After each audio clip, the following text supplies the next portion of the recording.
Approaching the ring, they are the team of Kingpins, Elliot, Ray, and DJ Black, the Kingpins Collective, TKC!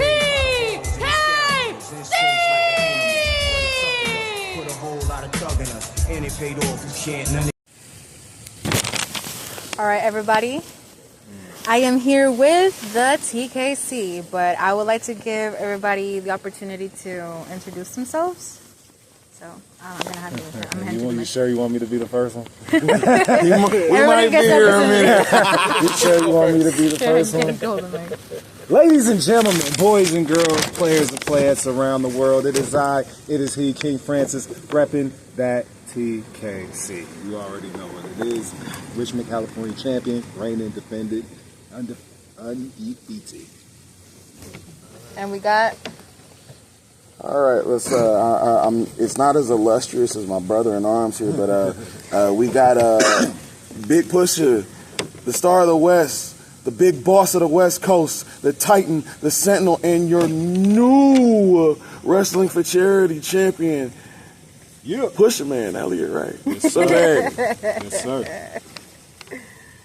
I'm the pound for pound king, the pinnacle of performance, the highlight fight, TJ Black. There you go. Let's go. Brothers of supercars. There we go. Thank you. That's what I like. All right. So first of all, gentlemen, I am really honored to have the opportunity to be able to interview you guys. I want to thank you guys so much. No, thank you. I appreciate y'all. First and foremost, I want to start with individually, what got you guys into wrestling? So I was always a fan since I was a kid. I don't remember much about my father, but I do remember my first memory of him is him putting me in front of the TV when I was a kid and watching Saturday night's main event, Heart Foundation versus the Rockers and Demolition, running interference on them. So that was like my first memory of wrestling. Ever since then, I've been hooked. I've been a fan. Loved it. And that's pretty much what got me into it, and I've just been a fan ever since. Yeah, and I've always felt like I could do this, and I wanted to do this, and that was always a dream. All right, Mr. Elliot Ray. Being like 5 or 6 years old, watching WCW with Sting and Diamond Dallas Page, like that's what got me into it initially. I fell out of it in like my teenage years, and then I TNA, watching Sting on there, picking up Undertaker, finding out about the streak, learning about New Japan. And I went through like a whole like renaissance as a fan. And particularly like watching the Japanese product was what got me into saying like, nah, bro, like this is too dope. Like I got it. Yeah, New Japan kind of gave me a research too. So. TJ Black? Yeah, me too. For a lot of the young kids, they may not know what this is, but I had VHS tapes. You dating yourself, bro. You dating yourself. Right there. Hey, we can't tell them we unks out here, man. Come on, man. Don't be telling me. You messing the money. Don't nobody give us that age yet. Don't nobody give us that age yet. Go ahead, bro. Yeah, I had a bunch of WCW. Man, that was like, it captivated me more during that time. To watch over WWF. And then once it kind of got into WWE, I followed that. And then when I got older, again, same thing. Like a whole new world finding New Japan and Dragon Gate and a whole new world of wrestlers too. Yeah. And man, and like ever since then I was hooked. And then I studied wrestling for years because I was supposed to start like 2-3 years before I started. And YouTube, huh? Yeah, YouTube, and then just kind of figuring out what I was getting myself into. Realized I could do it, and the rest is history. Yes, sir. All right. Thank you guys so much for that. I have some questions about your upbringing. Okay. I first want to ask TJ. I know that you have a background in doing basketball when you were a younger kid. I know that you were in teams like Junior Giants, the Miles, and Jefferson High School baseball team. He was a baller, huh? Right, real hooper. Okay. He was in baseball. And I know that you also did some boxing as well. You at least prepared for boxing, right? Yeah. So during that time, were you also getting into wrestling, or when would you say that you started your wanting to wrestle started, like your journey to wanting to started? Yeah, so, yes, that's all true. And I got into wanting to start wrestling in so it was actually 4 years I wanted to start, and then I started 4 years later. Okay. So I started in 2016, figuring out everything. I bought gear and everything. I was ready to go. And then some family emergency happened. Couldn't do it. 4 years later, 2020, I had my son. And then after I had my son, then I started training. Okay. There you go. Thank you. All right, my next question is for Elliot Ray. Can you tell us a little bit about your upbringing, and before getting into wrestling, I know that you were big in the music scene. Can you tell me about the Hardbox group, and tell me about February 14, 2020 performance at Port City Presents Lovers Night? Oh my God. You really went deep. Oh my God. She did some research. Right. Okay. So here's. I'm scared of my question. Right. She did some sleuthing. I'm scared. Wait. Now that I think about it, of course, a Latina woman would have been able to find the receipts. Oh no. But yeah, like. Go ahead and get through your questions so I can get through mine. Right. So yeah, little known fact, unless you've been like really following my journey, like pre-wrestling, yeah, I did have a life in music. I was banging around the scene in Stockton for a few years, just gigging. Believe it or not, somebody's probably gonna look at me and like spit their drink out. Like, I used to be in church choir. These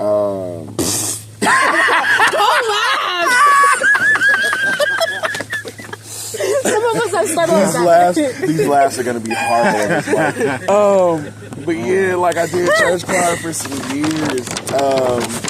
That eventually turned into shut up. Oh, happy day. Oh, happy day. Oh, happy day. Oh, happy day. Look, I'm hoarse. I can't even do this, right? Don't make me hit the high now. Go ahead, bro. When Jesus walked. Look. When Jesus walked. Go ahead. They're either going to love or hate this episode. They're going to love this shit. Oh, man. Can we say shit? Yes. Okay. Just for us tonight. Yes. Yeah.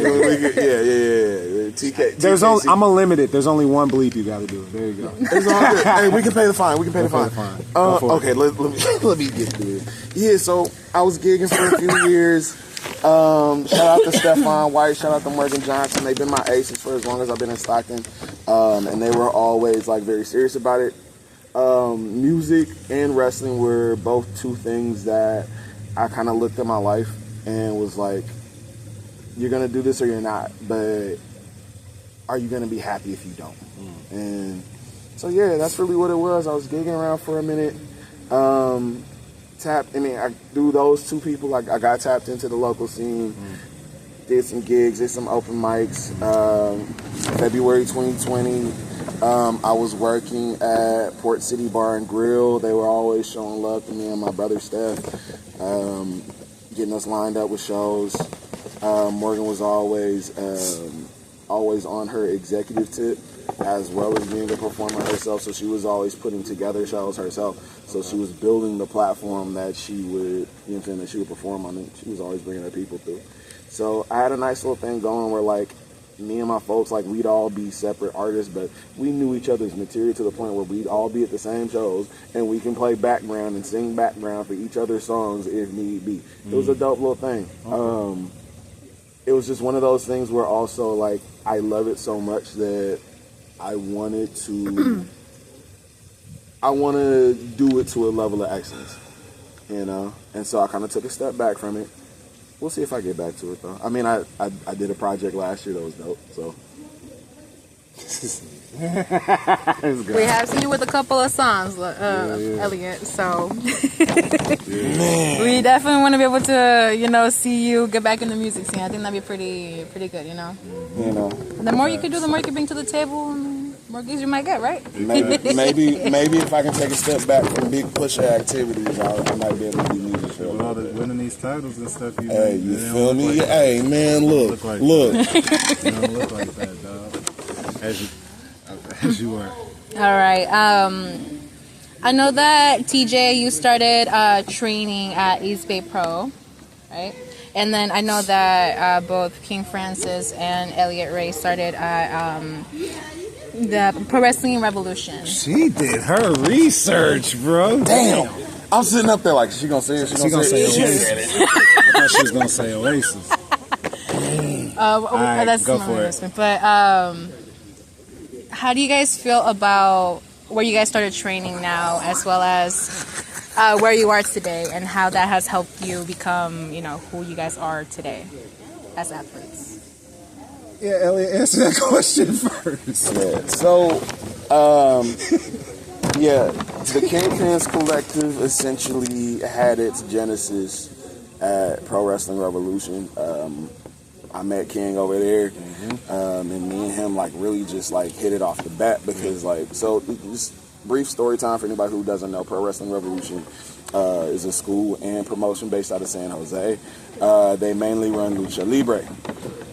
And so for two brothers to be at a school that almost exclusively teaches lucha, it was more or less just like what's happening? You know what I'm saying? Like, and it was like we naturally bonded, but at the same time, like it was a bit of like solidarity. Like, hey, let's make sure, you know what I'm saying? Let's make sure we got each other's back. Yeah. So for a couple years we were over there. He had a couple stints prior to me. But I dipped, you know what I'm saying? I dipped over there, did it for a year and some change, almost 2 years. And we felt that we were going in a different direction. We consulted our coaches, and there was more or less a blessing of, hey, you know what I'm saying, do what's best. Yeah. A couple conversations later, I tapped in with Oasis Pro and the 5-2s, and within a couple weeks, we made that jump. Yep. Yeah, TJ too.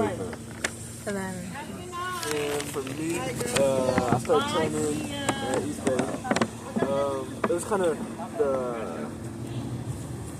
perfect place for me to start with Legendary as a coach. I keep hearing these stories about it. Yeah, he's an encyclopedia. Man, and bro, it was the best place for me to start. His coaching ability and being able to teach me everything in ring, top notch. And when I left there, after he moved, everything kind of became, it's kind of like a hurricane around there. So I dipped out and I went to Oasis. And I was able to train with, the Fatus and everybody. And then after that, I started getting booked on shows and started looking at like jiu-jitsu, and kind of tie that into what I'm doing. And that's where I'm at right now. thank you. And then Ev. Oh, you want to answer for me? I mean, whatever you want to say. I was passing it around to everybody. I even would skip the order. You feel me to avoid it. If that's something you don't want to talk about, it's more than understandable. No, I'm gonna talk about it real quick, very briefly. Yeah, I met Elliot Ray along with other folks that came to be original members of the group, the original incarnation of the group. And it was because we were in a lucha-themed place, you know, we were outsiders a lot of the times. We weren't given a lot of opportunity to even prove that we could do anything or anything like that. And it was a lot of underhanded comments, a lot of underhanded jokes that didn't have no place in a ring or in wrestling, where you're trying to cultivate a team of students who are supposed to be trustworthy. So we had to get up out of there, because I felt like even when we started to really develop this group and really have a vision for it, they couldn't understand the vision. They would literally, like, if we would have stayed there, we literally would not be nowhere near where we're at right now. Mm-hmm. I think me and Elliot can agree on that. Number one decision we ever made was stepping off the porch. Best decision. Aside from coming up with the group, yeah. Number one decision was stepping off the porch. Straight up. That was the best decision we ever made. Now, as far as Oasis go, I also stepped into Oasis afterwards.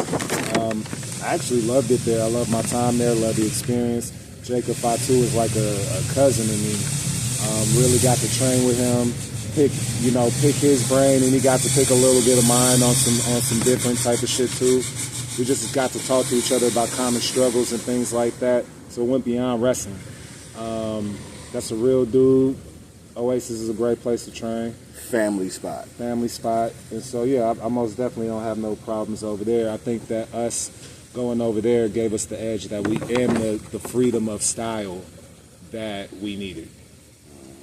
Thank you guys so much for sharing that. I think that just hearing what you guys are saying, I'm glad that you guys were able to leave a place that you felt like you guys were being limited, and you guys were able to expand your wings elsewhere, and look at you guys now. The crazy part about it is, what did they say when we left Revolution? What did they say was going to happen? They said we was going to fizzle out within a year.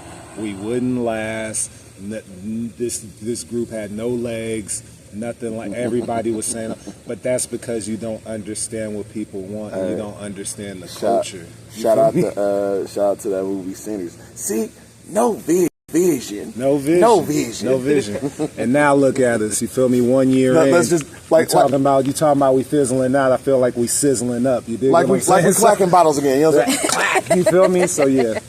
That's the sound bite. That's the sound bite. Exactly. And you guys are where you guys deserve now. So kudos to both of you guys. Okay. Appreciate you. Kudos to what you guys have. You guys came a long way. I appreciate it. Yeah. Thank you. Of course. Now, I know that you guys already have mentioned you three have trained at Oasis Pro, right? Now, TJ, I want to ask you about your persona Onyx. And can you tell me a little bit about your persona Onyx and how do you still use it? Is that still something I'm waiting on this answer too. I wasn't finna touch on it, but let's talk about it. So far, I can cut you. Yeah, of course. I've been kicking a lot of ass, so I haven't needed them. But if there is somebody, and this is a challenge to anybody, if you can draw him out, he will come. Second, Onyx, it was, I watched a lot of TV, so it was like kind of like based off like a Jekyll and Hyde type of thing, and it's like it's nice to have that character, and it really pulls something different out. Yeah, you know, when you are really able to step into that mode. Oh my God, yeah, and bro. It really turns me up. It turns me up. Yeah. Well, thank you so much for sharing that. Now, Mr. King Francis, or King Francis. I go by all of it. King Francis. I go by all of it. They call me everything. It's all good. Being in the wrestling business industry for 20 plus years, wow. being known as the Richmond's first wrestler and champion, being known as the undisputed. So many things. I know that. I know that you love wrestling, but can you tell me a little bit about backyard wrestling? Oh, that's hard. That's not hard. I actually did a little program not that long ago called Backyard Wrestling History. That's on YouTube. That's really doing a lot of traction, and it covered a lot of that beginning times for me. When I was doing that, I was probably like 17, 18 at the time, and there was a group of folks that were doing that, and I always loved wrestling, like I said. Even floated into like the ECW type of stuff and all that, and FMW and all that, like in Japan. So watching backyard wrestling isn't that much of a stretch to me, and it was a fun experience. That the crazy thing about it is that I feel like you should be able to, if you can hit the like park ground and land and be okay, you should be able to do it in the ring. There's a lot of people I think that could do make the transition and stuff like that. They just never do because I don't think they have faith in themselves. And that's unfortunate. But to come from that background when I was a kid 20 years ago and to be a champion now. And the funny part about it is, and this is not how I wrote it. Like, I didn't write any of this. I didn't when it was 20 years ago, my rookie year. Swear to God, my rookie year I never lost, and I won a championship. 20 years later, I ain't never lost, and I won a championship.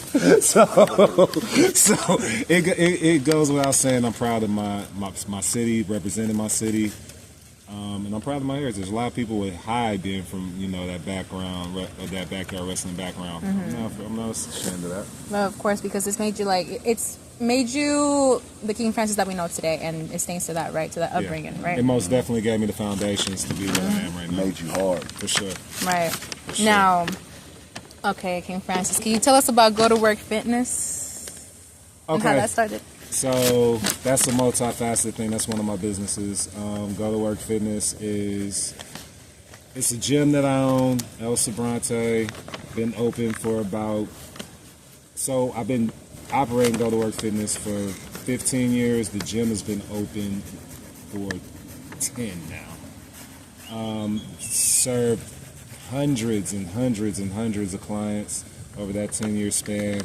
Was able to help a lot of people, change a lot of lives, and extremely proud of that work that I've been able to do, still do it.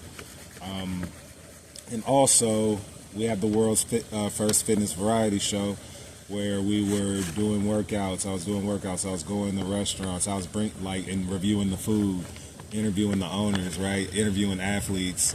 I interviewed some folks from Digital Underground that gave me some good information on Tupac when he used to live in Richmond. So just little moments like that make Go to Work Fitness like one of the dopest things that ever pretty much happened. So yeah, that's a part of my legacy too. Congratulations on that. That's a huge win. Of course. Thank you. Of course. Now, what would you guys like people to know about TKC? You want to go first? I mean, it's got some layers to it. It do got some layers to it. You just cover whatever I don't get. What started with just some brothers, some partners saying, hey, let's make sure, let's make sure we got each other because we all we got, really has turned into something that, I'm genuinely proud of this shit. Yeah, me too. Not just in wrestling, and I think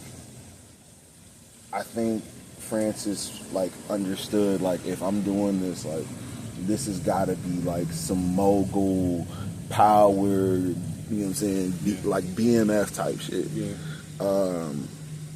So for us to, get it in as wrestlers and understand that, no, we're not just going to be wrestlers. We're going to be stars. Yeah. We're going to be in the music game. You know what I'm saying? We're going to still handle business and handle like business and money opportunities that ain't got nothing to do with us putting our bodies on the line.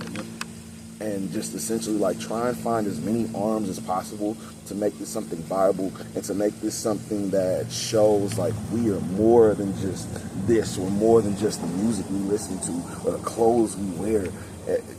And yet we can take all of that and still make, you know what I'm saying, make profit and make a movement and make a cultural shift off this shit, dog. Like I'm elated, you feel me? I'm so happy, especially over the past year with like seeing the vision evolve. TJ coming in and being such a perfect fit. Like Can somebody take the mic? Yeah. Take the mic. So for me, I think that besides what we were saying before about the origins of it, we don't need to cover that again. I think that people need to know that we came here to present something different, in a different way, in an original way. I don't think our presentation is like anybody else's.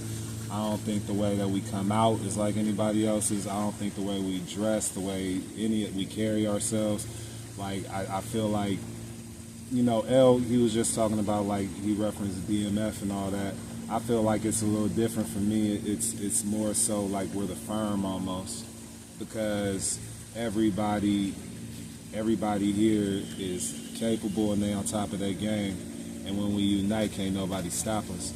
I don't like everything about TKC. To me is special because we're not about stereotypes. We're not about racial tropes. We're not about acting like what they want us to act like. Right. You know what I'm saying? We're on top of our game and people are gravitating towards us because we're literally saying we're entrepreneurs. We're literally saying we're men of business. We're literally saying that we're reaching for something bigger and better than what they presented possible to us.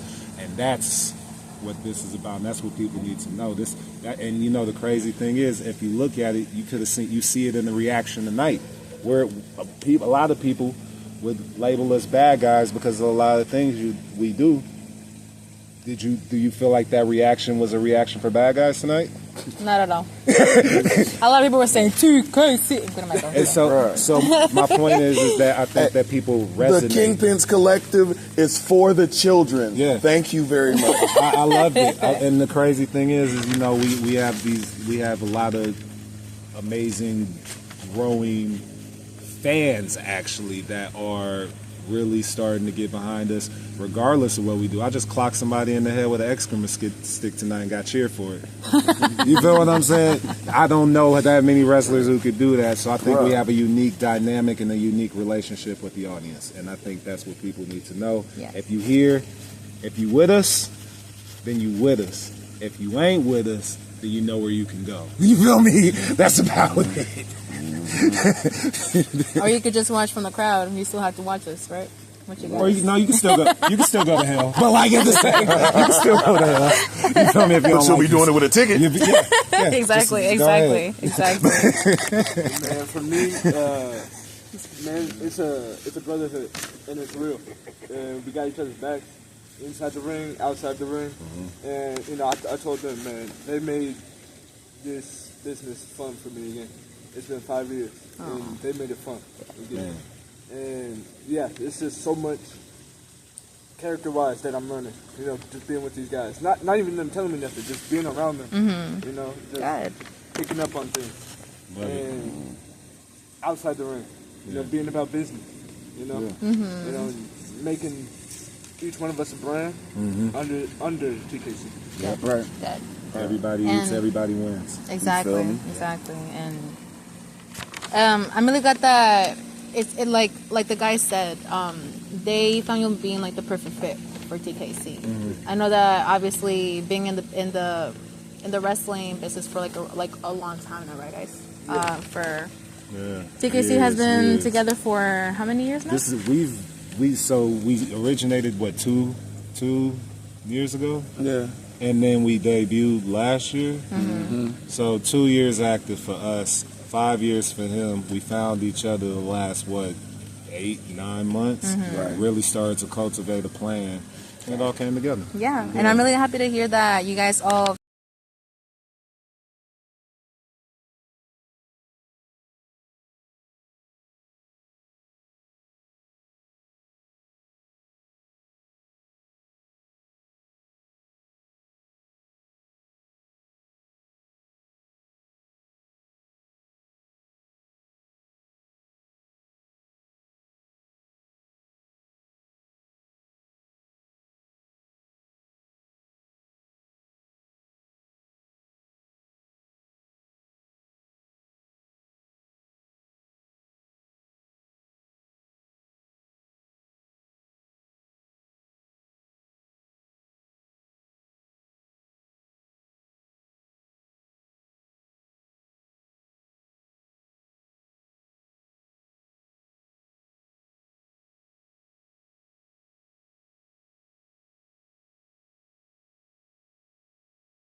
I had the opportunity to be able to announce you guys as a team. Like, I'm really fucking honored. Thank you. But No, it's okay. Thank you. I'm really honored. I mean, I really do mean that. That just means you meant it. Exactly. But you guys, thank you guys so much. Before we go, can I do the closeout? Yes, you may. Can I do the closeout? You may do the closeout. Okay. So, first and foremost, we want to thank you for having us. Like you said, you're a tremendous friend, a tremendous asset to this business. Happy you're doing this. Thank you. You deserve all the progress that you see. Thank you so much. But ladies and gentlemen, it is time to go ahead and close this out because as you can see, we are hungry. We just whooped somebody's ass. And several asses. And now we're going to go ahead and go get some grub. And then I'm going to go ball out and call out and figure out who I'm going to fall out with. You dig what I'm saying? So, this is the final sign off. Thank you from the Pusher Man, the Sentinel, the new wrestling for charity champion, Elliot Ray. Thank you from the Pound for Pound King, the man who is one of the best and most proficient technical wrestlers out there right this second, TJ Black. And thank you guys once again from the main player, the hater slayer, the Mac Daddy, the Daddy Mac, the Don Dada, ain't none hotter, Richmond's first and finest, the original breed, the villain, and the champion. I dropped my chips, that's okay. King Francis. Because these kings wear crowns over here. Respect the hierarchy. One more time.